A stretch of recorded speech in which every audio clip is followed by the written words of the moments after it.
5 out of 5. Okay, video's over. Pack it up.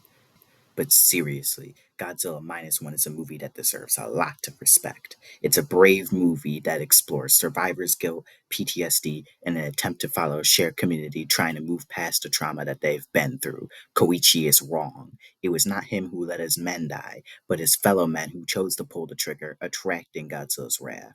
He attempts to convince himself over and over that it was his fault, and the film explores that in a respectful, if not beautiful, way. This film is slick, man. Ooh, boy, it's slick. Godzilla in the ocean looks like a prop, but it's actually CGI. The sets are amazing. Ooh, look at this shot.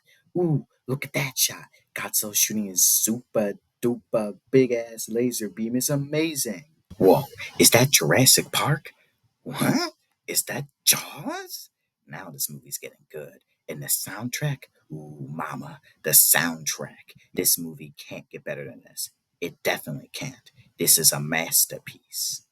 While this movie is riding the high waves, suddenly Shinzo Abe himself manifests in the middle of the movie after his death and proceeds to make the movie one of the worst movies of 2023. By the end of the film, it abandons its fertile ground in examination of post war and the stupid, dumb shit about how this time we're going to do World War II, but this time it's good and we need weapons that are better than shitty, trashy weapons.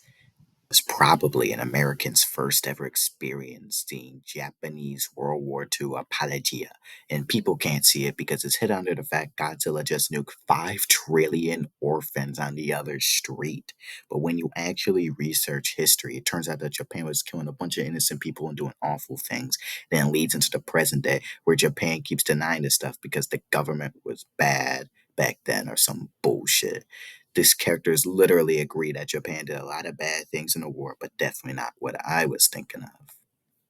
After that moment, the movie falls flat on its face and never recovers. The film is very reliant on nostalgia and reminding you of better films and other Godzilla movies and just can't stand alone. It cannot overcome its fucking idealistic and nationalistic Nippon garbage. They even salute the rising sun as Godzilla dies. I was joking about Shinzo Abe ghostwriting the movie. I was joking, Yamazaki. I was joking.